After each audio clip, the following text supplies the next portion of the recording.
এবার আপনাদের সামনে বক্তব্য নিয়ে আসছেন আজকের অনুষ্ঠানের প্রধান অতিথি, যার বক্তব্য শোনার জন্য আপনারা অধীর আগ্রহে অপেক্ষা করছেন। বাংলাদেশ জাতীয়তাবাদী দল কেন্দ্রীয় সংসদের সংগ্রামী মহাসচিব ফখরুল ইসলাম আলমী, মির্জা ফখরুল ইসলাম আলমী আপনাদের সামনে বক্তব্য রাখছেন।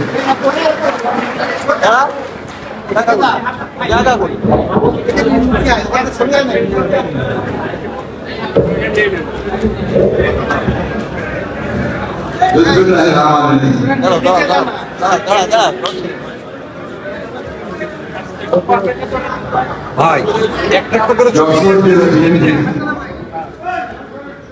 আজকে একটা ব্যতিক্রমী সভার আয়োজন করেছে। এটা এই মুহূর্তে অত্যন্ত প্রয়োজনীয় একটি সভা। আমি সেই জন্য আমাকে আন্তরিকভাবে ধন্যবাদ কৃতজ্ঞতা জানাচ্ছি।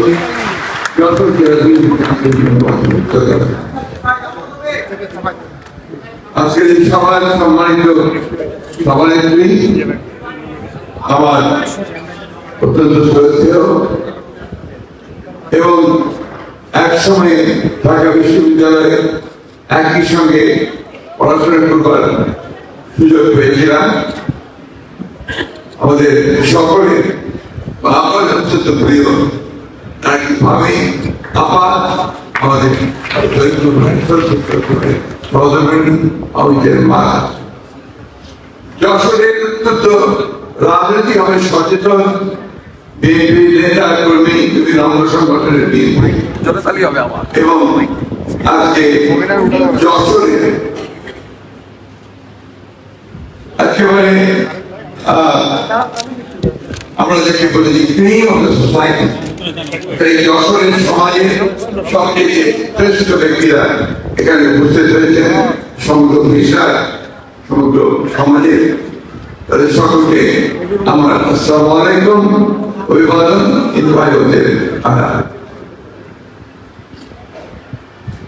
আজকে আমি নিজে গর্বিত বোধ করছি যে এমন একটি জায়গায় দাঁড়িয়ে আমি কথা বলছি, যে জায়গাটিতে আমাদের প্রয়াত নেতা তরিকুল ইসলাম সাহেব নিজের হাতে তৈরি করেছে। আমি পরম শ্রদ্ধা করে তাকে স্মরণ করছি। একই সঙ্গে আমি স্মরণ করছি আমাদের সেই সমস্ত সন্তানদের, ভাইদের, যারা এই ছাত্র জনতার বিপ্লবে তারা প্রাণ ত্যাগ করেছেন, আহত হয়েছেন। ইমতিয়াজ আহমেদ জাবির, রহমান, আব্দুল্লাহ, ইমন কবির, শুরু হইল এখানে আলোচনা হয়েছে বিভিন্ন। আমি ব্যক্তিগতভাবে মনে করি এবং আমরা দলীয় ভাবে মনে করি যে এই যে গণঅভ্যুত্থান, ছাত্র জনতার যে অভ্যুত্থান, এটা অবশ্যই একদিনের বিষয় নয়। এই ফ্যাসিবাদী আওয়ামী সরকার ক্ষমতায় আসার পর থেকে অত্যন্ত সুপরিকল্পিত হবে, সুচিন্তিত হবে। তারা তাদের যে পূর্বে 1975 সালে অর্থাৎ 72-75 সালে যে আকাঙ্ক্ষা ছিল, তারা একদলীয় শাসন ব্যবস্থা করবে, একটা পার্মানেন্ট সেটেলমেন্ট তাদের একটি দলের জন্য তারপরে ভাষণ করেছিল। পরবর্তীকালে এক লিঙ্গ আঙ্গিকে তারা এটাকে আবার একদলীয় শাসন ব্যবস্থা থেকে নিয়ে যাওয়া শুরু করেছিল। বিস্তারিত ইতিহাসে যেতে চাই না, আমি যে একটি কথা আপনাদের সামনে বলতে চাই। সবচেয়ে যদিও মনে হয় একত্রিত রাজনৈতিক কথা, কিন্তু না হলেও উপায় নেই। আওয়ামী লীগ কখনোই গণতন্ত্রে বিশ্বাস করত না। আমার এই গণতান্ত্রিক দল নয়, তাদের শুধুমাত্র গণতান্ত্রিক ছিল, তাদের গণতন্ত্র লেখায় গণতন্ত্র ছিল, তারা কখনোই গণতন্ত্রে বিশ্বাস করে না। ওটা প্রমাণ করেছে স্বাধীনতা যুদ্ধের সময় যুদ্ধের পরে এবং সাম্প্রতিক 16 বছরের ইতিহাস। আমি সেদিকে বেশি যেতে চাই না, আমরা সামনের দিকে যেতে চাই। এই 16 বছরে আমি যে কথাটা সবসময় বলতাম, আমাকে সবচেয়ে বড় অপরাধটা কি, আমাকে সবচেয়ে বড় অপরাধটা আমি যেটা মনে করি,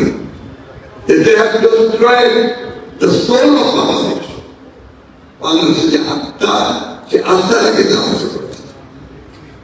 1971 সালে আমরা যুদ্ধ করেছিলাম, এই যশোরে যুদ্ধ হয়েছে। আপনারা যুদ্ধ করেছেন, অনেক এক যোদ্ধা আছে, তরিকুল ভাই বড় যোদ্ধা ছিল। আমরা যুদ্ধ করেছিলাম একটা গণতান্ত্রিক বাংলাদেশ, গণতান্ত্রিক সমাজ, একটা ন্যায় বিচারের সমাজ, মানবিক মূল্যবোধের সমাজের জন্য। আমাদের দুর্ভাগ্য, আমরা দেখলাম যে উল্টোটা হলো। একেবারে ধীরে ধীরে সমস্ত মূল্যবোধ, ন্যায় বিচার, গণতান্ত্রিক মূল্যবোধকে ধ্বংস করে দিয়ে একদম শাসন ব্যবস্থা চলে গেল। সেটা শুরু হলো। দুর্ভাগ্য আমাদের আজকে 15 বছর পরে এখানে দাঁড়িয়ে আমাদেরকে আবার গণতন্ত্রের কথাই বলতে হচ্ছে। যে গণতন্ত্রের যেভাবে যুদ্ধ করেছিলাম, দেশ স্বাধীন হয়েছিল, জিয়াউর রহমান তিনি স্বাধীনতার ঘোষণা দিয়েছিলেন, মুক্তিযুদ্ধ হয়েছিল, সেদিন কিন্তু অসংখ্য লোক প্রাণ দিয়েছে। বাংলাদেশ থেকে 30 লক্ষ মানুষ শহীদ হয়েছে, 3 লক্ষ মানুষের ইজ্জত গেছে। এ কথা ভুলে গেলে চলবে না। অনেকে এটাকে এখন বাদ দিয়ে চিন্তা করতে বলছে, সেই চিন্তা করা সম্ভব নয়। আমরা 71কে বাদ দিয়ে চিন্তা করতে পারি না। 71 অবশ্যই আমাদের নতুন স্বাধীনতা দিয়েছে, ভূখণ্ড দিয়েছে, আমাদের অস্তিত্ব একটা দিয়েছে। একই সঙ্গে 7ই নভেম্বরকে আমরা বলতে পারি, 7ই নভেম্বর আমাদেরকে আলাদা পরিচিতি দিয়েছিল। বাংলাদেশের জাতীয়তাবাদের জন্য দর্শন পেয়েছিলাম এবং আমাদের একটা স্বাতন্ত্র জাতীয়তা সৃষ্টি হয়েছিল। আমাদের সবার সঙ্গে একদমই আমাদের আলাদা এই বোধটা সৃষ্টি হয়েছিল। আজকে আমাদের সামনে একটা বিরাট, আমি বলবো ক্রান্তিকাল। আমরা একটা ছাত্র জনতার অভ্যুত্থানের মধ্যে দিয়ে আমরা ফ্যাসিস্টকে হটিয়ে দিতে পেরেছি।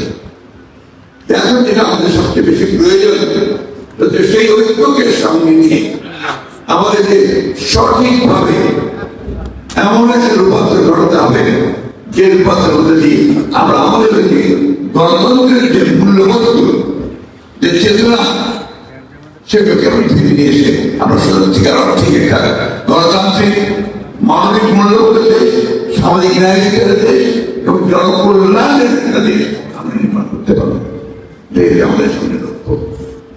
আমি আন্তরিক কৃতজ্ঞতা জানাতে চাই, সেলুট জানাতে চাই আমাদের ছাত্রদের, যারা সব শেষে বলটা করতে পেরেছে।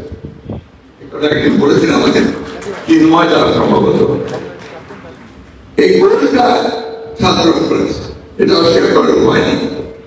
শেষ লাঠিটা গোল পোস্টের দ্বারা আমরা দীর্ঘ 16 বছর লড়াই করেছি। আমাদের 60 লক্ষ মানুষের বিরুদ্ধে মামলা করা আছে, এই যে সাধারণ বলছিল 52টা হত্যা মামলা আছে, তারা হত্যা করেছে 52টা।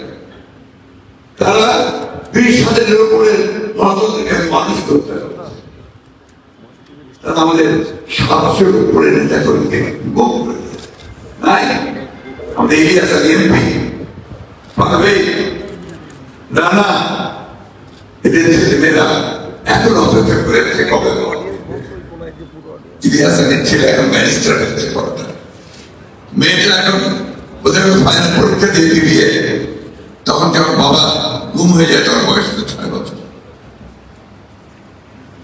আজকে সেই সাফা নামে একটি মেয়ে প্রতি বছর সে আসে গুম পরিবারগুলোর সঙ্গে, জাতির সামনে বলে আত্মরাত করে চিৎকার করে বলে যে আমি আমার বাবার হাত ধরে স্কুলে যেতে চাই। এই অবস্থা তো আমাদের তৈরি করেছে। কত নিদারুণ কষ্ট, কত যন্ত্রণা, এই 16 বছরে গণতান্ত্রিক কর্মীরা, বিএনপির কর্মীরা, দলের কর্মীরা ভোগ করেছে, এটা আমরা সবাই জানি। রাতে ঘুমোতে পারেনি নিজের বাসায়, এমনকি আপনার গ্রামে কৃষকেরা তারা ঘরে থাকতে পারেনি, সেই ধান খেতে খেতে আপনার গাছের মধ্যে থেকেছে,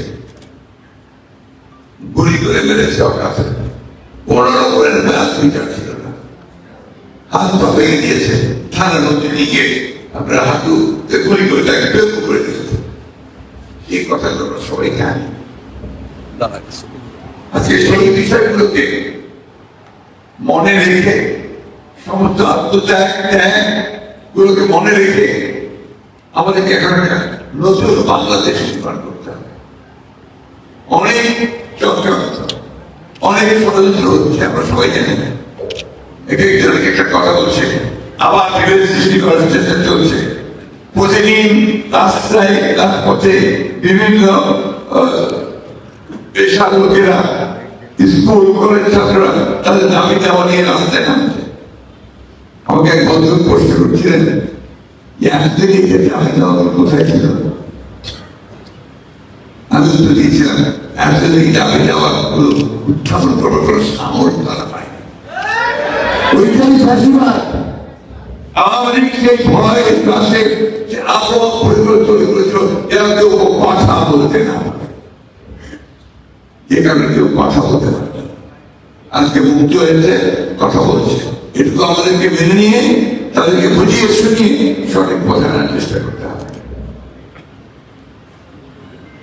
সুতরাং আজকে আপনারা এখানে বক্তব্য দিয়েছেন, অনেক কথা বলেছেন।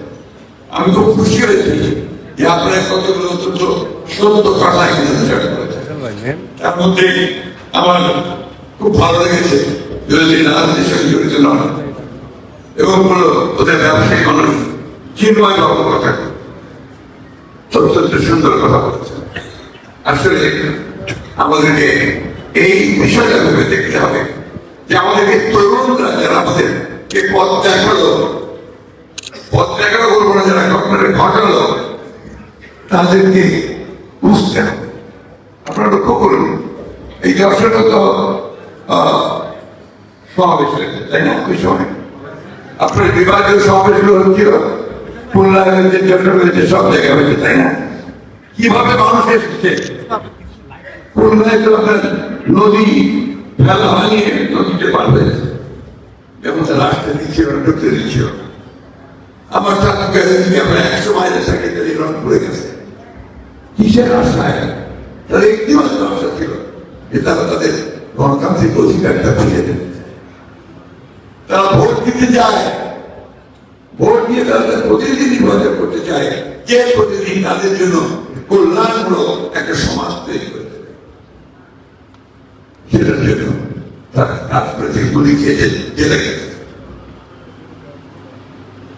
আজকে চিরবাবু যে কথা বলেছেন যে প্রতিনিধি, যুবক প্রতিনিধি, যুবকদের সামনে আসবে, আমি খুব অস্ট্রেলিয়ায় বলি, আমি বলি একটা কথা, অনেকটা তো ভালো নাও আসতে পারে। আমরা এই যে 14 বছর, 16 বছরটা 16 বছর আমরা পথে ঘাটে চিৎকার করে, প্রাণ দিয়ে, জেলে গিয়ে জুলুম সহ্য করে আমরা যে আন্দোলন করেছি, আমি বারবার আমার বক্তব্যে একটা কথা বলেছি যে আমি সেই জওয়ানদেরকে দেখতে পাচ্ছি না, তরুণদেরকে দেখতে পাচ্ছি না, কোথায় তারা? আমি তখন এই নজরুল ইসলাম সেই কবিতা আবৃত্তি করেছি, কে আছে জওয়ান হাও অপমান, হাতিকে ভবিষ্যৎ। আলহামদুলিল্লাহ জওয়ানরা এগিয়ে এসেছে, আমরা সফল হয়েছি। এই ভাগ দিয়ে তো আমাদের কোনদিন ভবিষ্যৎ চিন্তা করা ঠিক হবে না। আরেকটা জিনিস অত্যন্ত জরুরি, আপনারা লক্ষ্য করে দেখবেন, আমাদের এখানে প্রেস ক্লাবের প্রতিনিধিরা আছেন, সাংবাদিকের প্রতিনিধিরা আছেন, যারা প্রিন্টিং মিডিয়া বা ইলেকট্রনিক মিডিয়া আছেন। আজকে অল্টারনেটিভ মিডিয়া তৈরি হয়েছে, সোশ্যাল মিডিয়া, এবং সেই সোশ্যাল মিডিয়া কত বড় এবার আপনার এই আগত বিপ্লবের সাথে দেখা গেছে।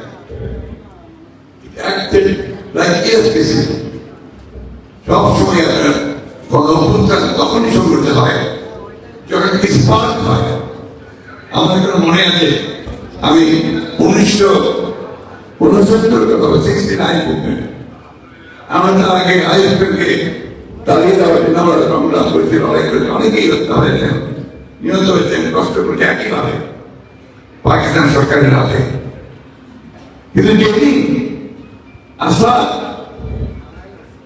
সেই মেডিকেল কলেজের সামনে গুলিবিদ্ধ হলেন, তারপরে আগুন জ্বলে ছড়িয়ে পড়ল এক আসাদের সেই রক্তাক্ত সাদা শার্ট গোটা বাংলাদেশটা দাঁড়িয়ে দিল, পাকিস্তানকে দাঁড়িয়ে দিল। ওই মুভমেন্ট এমন একটা মোমেন্টাম পেল যে আইয়ুব খান ছেড়ে দিতে বাধ্য। ঠিক একইভাবে 90 ছাত্র গণঅভ্যুত্থান করেছে, ডাক্তার মিলনের শাহাদাত দিবস আসছে সামনে। এই শাহাদাতকে ডাক্তার মিলনকে যে গুরুত্বের পালন তাহলে স্পার্ক হয়ে ঠিক একইভাবে দেখুন আজকে সেই রংপুরের ছাত্র সাইদ, সে যখন দাঁড়িয়ে তাকে গুলি করে বানালো, সমগ্র প্রাণ দেখতে এটা সমগ্র একদিকে সেই দৃশ্য, অন্যদিকে সোশ্যাল মিডিয়া। এই বিষয়গুলো কিন্তু আমাদের মাথায় রাখতে হবে। আমি একটু ভিন্ন ভিন্নভাবে বলছি, কিন্তু বিষয়গুলোকে মাথায় রাখতে হবে। আমরা এই সংস্কার কথা এসছে, সংস্কার তো প্রথম থেকেই চাই। আমাদের নেত্রী দেশের যে বেগম খালেদা জিয়া সেই দিনই বলেছিলেন, একটা প্রভাব দিয়েছিলেন যেদিন কেয়ারটেকার গভর্নমেন্ট সিস্টেম থেকে বিলুপ্ত করলো আমাদের পার্লামেন্টে 2012 সালে। সেদিন প্রেস কনফারেন্স করে বলেছিলেন এই কেয়ারটেকার সিস্টেম কাজে করার মধ্য দিয়ে বাংলাদেশে একটা চিরস্থায়ী হবে অস্থিতিশীলতার অনিশ্চয়তা সৃষ্টি হবে। তারপর আর বাংলাদেশের শান্তি আসে। অথচ দেখুন, যখন কেয়ারটেকার গভর্নমেন্ট ছিল তখন 3টি জেনারেশন হয়েছে এবং বাংলাদেশ কখনই এত ভয়াবহ অস্থিরতার দিকে যায়নি যা করেছে আওয়ামী লীগ অস্থিরতা সৃষ্টি করেছে তাদের ক্ষমতায় যাওয়ার জন্য। আমরা তো সেই কখন থেকে করে আসছি। এরপরেও আমাদের নেত্রী দেশে বেগম খালেদা জিয়া 2016 সালে তিনি ভিশন 2030 এই বাংলাদেশ কি হওয়া উচিত, কি হবে, কোন জায়গায় আমরা যেতে চাই, সব কিছু মিলিয়ে ভিশন 2030। এরপরে আমরা এই আন্দোলন যখন করছি তখন আমরাও দেখলাম, যেটা ভেবে দেখলাম যে আসলে বাংলাদেশের আমূল সংস্কার হওয়া দরকার। এই যে কাঠামো হচ্ছে এই কাঠামোর পরিবর্তন দরকার, মেরামত দরকার। এবং সেভাবেই আমরা প্রথমে বিএনপি থেকে দিয়েছিলাম 27 দফা, তারপরে আমরা বলেছিলাম যে অন্যান্য সকলের মতামতকে নিয়ে একসাথে আমরা এটাকে করবো, তখন আমাদের 31 দফা। এই 31 টাকা আমাদের একার না, এখানে আমাদের প্রায় 42টা রাজনৈতিক দল একসাথে চিন্তা করে আমরা 2 বছর চিন্তা করে আমরা 2022 সালে এটাকে আমরা লঞ্চ করেছি, 31 দফা লঞ্চ করেছি। আমাদের চিন্তা ভাবনা কিন্তু তখন থেকে এটা ছিল। আমার কয়েক ভাই প্রশ্ন করেছেন, আপনাদের সরকারে ছিলেন মিডিয়ার বাইরে যে তখন তো আপনাদের অনেকেই সেই টেলিভিশন পেয়েছিলেন, পত্রিকা পেয়েছিলেন, আপনাদের অনেকেই সেগুলো বিক্রি করে দিয়েছে কয়েকটা, একটা দুটো 3টে 4টে। আমাদের কি করেছে, আমাদের সমস্ত যে সমস্ত চ্যানেলগুলো পত্রিকাগুলো ভালোভাবে কাজ করতো তাদেরকে নিষিদ্ধ করে দিয়েছে। চ্যানেল 1কে দিয়েছে, আমার দেশ পত্রিকাকে দিয়েছে, দিগন্ত চ্যানেলকে দিয়েছে, ইসলামিক টিভিকে বন্ধ করে দিয়েছে। তাদের কাজই হচ্ছে যে যারা মত প্রকাশ করতে না পারে। এবং দেখেন এখানে সাংবাদিক ভাইয়ের কথা বললেন, অনেকে আপনার মিডিয়ার কথা বললেন।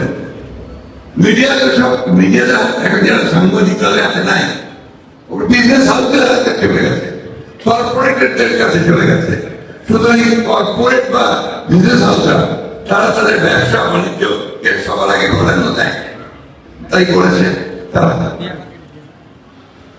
ফলে আমাদের কিন্তু আমরা ওই যেটা আমরা আশা করেছিলাম যে মিডিয়া থেকে আমরা কোনো প্রতিবাদ আসবে, আজকে কি করি ডিজিটাল সিকিউরিটি অ্যাক্ট, বিভিন্ন অ্যাক্ট ধরে তুলে নিয়ে বাড়ি থেকে তুলে নিয়ে যায়।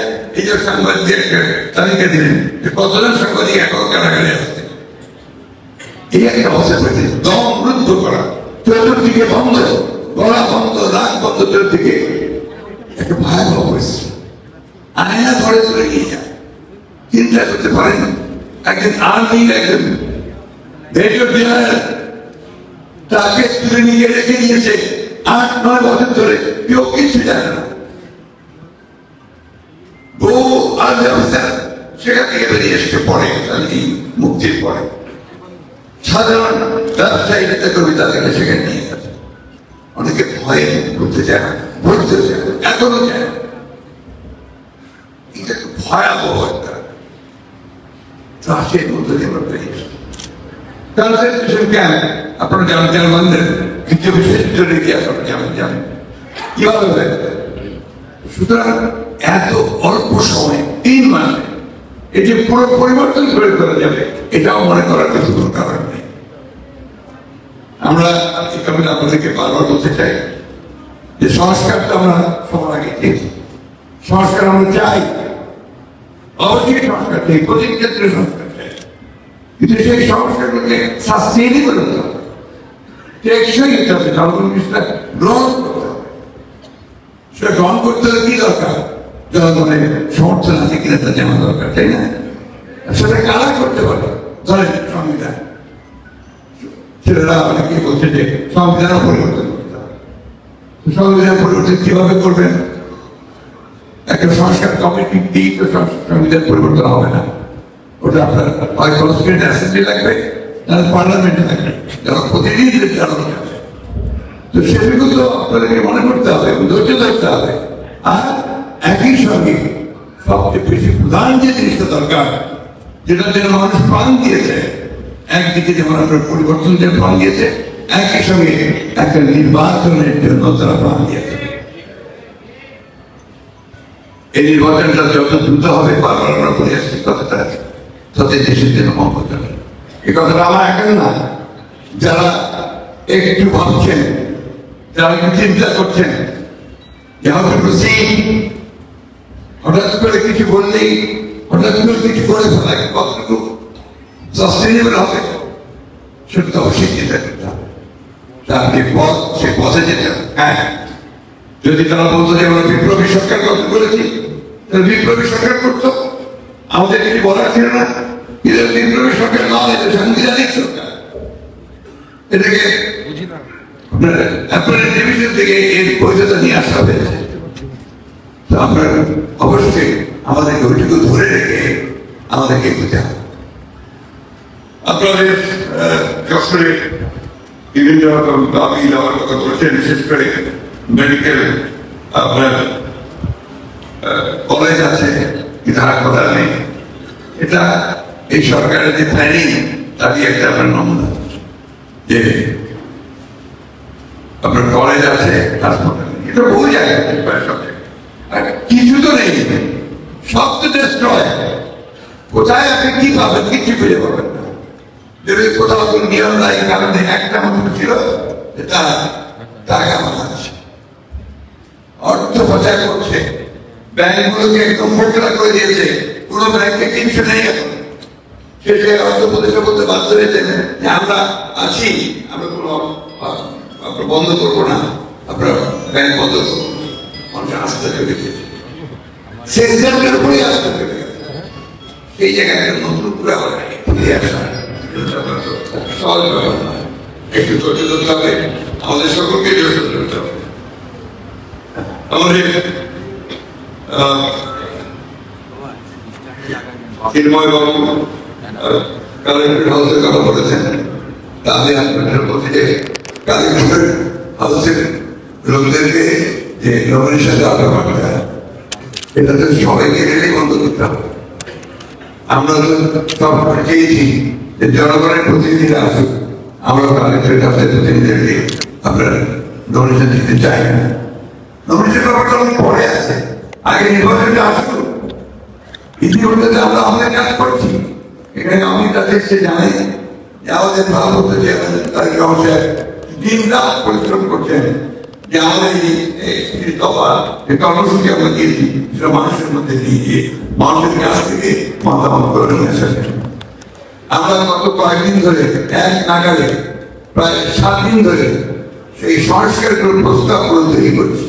ঘন্টা পর ঘন্টা বসে আমরা হোমওয়ার্ক করছি। আমরা সুচিন্তিত ভাবে এই দেশের নির্মাণ, এই দেশে আবার আপনার গণতন্ত্র ফিরিয়ে নিয়ে আসা, এই দেশে একটা মানবিক মূল্যবোধের রাষ্ট্র তৈরি করা, ন্যায় বিচার প্রতিষ্ঠা করা, জনগণের কল্যাণ সাধন করা, একটা প্রসপারাস বাংলাদেশ গড়ে তোলার জন্য আমরা কাজ করছি। আমার একটা কথা আপনাদের বলতে চাই যে মানুষের ঐক্যটা খুব জরুরি দরকার, সব দলের সব মধ্যে। আপনার কালকে একটা জিনিস লক্ষ্য করবেন, দেশনেত্রী বেগম খালেদা জিয়া যখন ক্যান্টনমেন্টে গেলেন, সারা দেশে যেন একটা আনন্দের লহরী হয়ে গেল। মূল ব্যাপারটা কি ছিল? আজকে যে নেত্রী, যে গণতান্ত্রিক কর্মী, তার সারাটা জীবন ধরে গণতন্ত্রের জন্য সংগ্রাম করেছেন আপসহীনভাবে। শেষ মুহূর্ত পর্যন্ত নদী স্বীকার করেন নাই। 6 বছর জেলে থেকেছেন, সেখানে তিনি অসুস্থ হয়ে গেছেন, তার জীবন মরণ সমস্যা হয়ে গেছে। বারবার আমরা চেষ্টা করেছেন, সেখানে যে বারবার আমাদের প্রতিনিধিরা গেছে, ডাক্তাররা গেছে, ডিপ্লোম্যাটসরা গেছে, কূটনীতিকরা গেছে, যে তাকে চিকিৎসার সুযোগ দাও, তিনি দেয়নি। সেই অসুস্থ অবস্থায় তারা সশস্ত্র বাহিনী দিবসে নিয়ে গেছে। আমি তাদেরকে আন্তরিক ধন্যবাদ, কৃতজ্ঞতা জানাচ্ছি যে তারা এই ঘটনার মধ্যে দিয়ে বাংলাদেশে একটা নতুন সম্ভাবনার দিক উন্মোচন করলো। এটা আমরা মনে করি নতুন ইতিহাস দিতে হবে।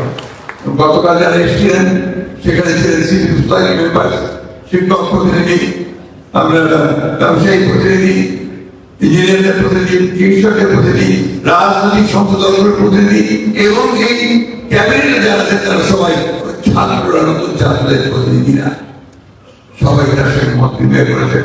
একটা অভূতপূর্ব, একটা আনন্দময় একটা অবস্থা তৈরি হয়েছিল। এই বিষয়টাকে আমি ছোট করে দেখতে চাই না। আমি মনে করি এর থেকে ভিত্তি করে আমরা সামনের দিকে এগিয়ে যেতে পারি। আমরা একটা জাতীয় সৃষ্টি করে আমরা একমত হয়ে সবাই অতি দ্রুত যে সংস্কারগুলো একটা নির্বাচনের জন্য খুব জরুরি দরকার, সেই নির্বাচনের দিকে আমরা এগিয়ে যাই। কারণ এই নির্বাচন যত দ্রুত হবে সমস্যাগুলো তত কমে আসবে। নির্বাচিত সরকার যখন ক্ষমতায় থাকবে, তাদের দায়িত্বে থাকবে, তখন তার শক্তি হবে আল্লাহ, তার শক্তি হবে জনগণ পেছনে। এই বিষয়টাকে মাথায় নিয়ে আমার অনুরোধ থাকবে এই সরকারের কাছে, জনগণের কাছে এবং ছাত্রদের কাছে যে একটা সুষ্ঠু আবার সকলের নির্বাচন হওয়ার জন্য যে বিষয়গুলো খুব জরুরি, যেমন নির্বাচন ব্যবস্থা, যেমন আইন শৃঙ্খলা বাহিনীর সংস্কার, প্রশাসনের সংস্কার, বিচার বিভাগের সংস্কার, অর্থনীতির ন্যূনতম সংস্কার, এই বিষয়গুলো করে আমরা একটা নির্বাচনে যেতে পারি। নতুন নির্বাচিত সরকার নেই আসুক, তারা এসে নতুন করে ওই সংস্কারগুলো বাকিগুলো তারা করবে। আমরা কিন্তু পরিষ্কার করেছি যে আমরা এককভাবে এই নির্বাচনের পরে সরকার গঠন করতে চাই না। আমরা সমস্ত রাজনৈতিক দলগুলোকে নিয়ে যারা আন্দোলন করেছে এই ফ্যাসিস্টের বিরুদ্ধে, তাদের সকলকে নিয়ে আমরা একটা সরকার গঠন করতে চাই যারা এই সংস্কারগুলো করবে। বেসিক নেসেসিটি বলে আমরা মনে করি। তার আগে আপনাদের বেশি ধৈর্য ছুটি করাবো না। আমি সবসময় যেটা বিশ্বাস করি, আমার বয়স অনেক হয়ে গেছে, ভাবির বয়স আর আমার বয়স প্রায় কাছাকাছি। তরিকুল ভাইও কিন্তু আমারই প্রায় বয়সী ছিলেন। আমরা এখন যাওয়ার পথে, কিন্তু আমরা ওই উদীয়মান সূর্যকে দেখছি। আমরা দেখছি যে নতুন সূর্য উঠছে, আমরা সেই নতুন সূর্যকে বরণ করব নিয়ে আমরা সবাই মিলে আসুন আমরা একটা সত্যিকার অর্থে একটা সুন্দর, একটা প্রসপারাস, শান্তিময়, প্রেমময় একটা বাংলাদেশ করে তুলি, যেখানে ওই হিন্দু, মুসলমান, বৌদ্ধ, খ্রিস্টান কোনো পার্থক্য থাকবে না। আমি এই কথাগুলো এই জন্যই বলছি, এটা শুধু আমার স্বপ্ন নয়, প্রতিটি বাংলাদেশের স্বপ্ন। আমি কিছুদিন আগে আপনারা আমার মেয়ের কাছে অস্ট্রেলিয়াতে গিয়েছিলাম, আমি সেটা দেখলাম এরা আমাদের চাইতেও বেশি উৎসুক, আমাদের চাইতেও বেশি তারা এখন দেশের প্রতি তাদের ভালোবাসা। তারা এই আন্দোলনের সময় সবাই কাজ করেছে যাতে বাংলাদেশ ফ্যাসিবাদের পতন হয়, কিন্তু ব্যাপারটা তো সহজ নয়। আপনারা দেখুন এখানে অহেতু হিন্দুদের উপরে নির্বাচন হয়েছে, নির্যাতন হয়েছে, এটা ছড়ানো হচ্ছে। সবচেয়ে বেশি দুর্ভাগ্যজনক ভাবে এটা ছড়ানো হচ্ছে ভারতের মিডিয়া করেছে, যেটা আমি মনে করি এটা একটা সুপরিকল্পিত একটা চক্রান্ত, বাংলাদেশকে আবার একটা অনিশ্চয়তার দিকে ছেড়ে দেওয়া। আবার আপনার যে একটা কথা না বললেই নয়, কিছু জায়গা থেকে খবর আছে আমাদের পত্রপত্রিকায় রাখা হয়, বিএনপি নেতা কর্মীদের উপর দোষ দিয়ে যে আপনার দখল হচ্ছে, চাঁদাবাজি হচ্ছে, এসব বলা হচ্ছে। কোথাও কোথাও হচ্ছে না তা আমি বলবো না, কিন্তু বেশিরভাগই প্রচারণা হচ্ছে। যারা ক্রিমিনাল তারা এই কাজগুলো করছে, তারা এই কাজগুলোকে বিএনপির প্রচেষ্টা চেষ্টা করছে। এবং এই জন্য আমরা ইতিমধ্যেই আমাদের ভারপ্রাপ্ত চেয়ারম্যান ব্যবস্থা নিয়েছেন, প্রায় 750 নেতা কর্মী যারা বিভিন্ন আছে তাদেরকে দল থেকে বহিষ্কার করতে আছে। আমি আপনাদের সামনে পরিষ্কার করে বলতে চাই, যদি এই ধরনের ঘটনা কেউ ঘটায় আপনারা তাকে ধরুন, ধরে নিয়ে তাকে আপনারা আইন শৃঙ্খলা বাহিনীর কাছে সুপর্দ করুন। এই ব্যাপারে আমাদের সর্বাত্ম সহযোগিতা দেবে। আমি এখানে সবচেয়ে বেশি সহযোগিতা করতে পারি না। সবশেষ কথা, এদেশটা আমাদের, এদেশটা আমাদের দিকে দিয়ে নেই, এদেশটা আমরা অর্জন করে বিযুক্ত করে স্বাধীনতার পরে আমরা গণতন্ত্র অর্জন করেছি, কিন্তু যুদ্ধ করে লড়াই করে আজকে যে নতুন ফ্যাসিবাদ থেকে মুক্তি, যে মুক্তি আমরা পেলাম, যে স্বাধীনতা আমরা পেলাম, এটাও কিন্তু আমাদের কয়েক হাজার ছেলেমেয়েদের রক্তের বিনিময়। ব্যাপারটাকে হালকা করে দেখার কোনো কারণ নেই। রক্ত দিয়েছে, প্রাণ দিয়েছে, এই আমার সামনে যে ভাই, মা, বোন সবাই বসে আছেন, চিন্তা করুন তাদের কথা। তার সবচেয়ে আদরের মানুষটি তাদের কাছে নেই, কেন? দেশের জন্য প্রাণ দিয়েছে। এই দেশটা আমাদের দায়িত্ব হচ্ছে সকলে মিলে এটাকে একটা সামনের দিকে তুলে ধরা। আমি শেষ করতে চাইবো একটা কথা বলি সকলের কাছে, বিশেষ করে ইয়াং জেনারেশনের কাছে। ভবিষ্যৎ আপনারা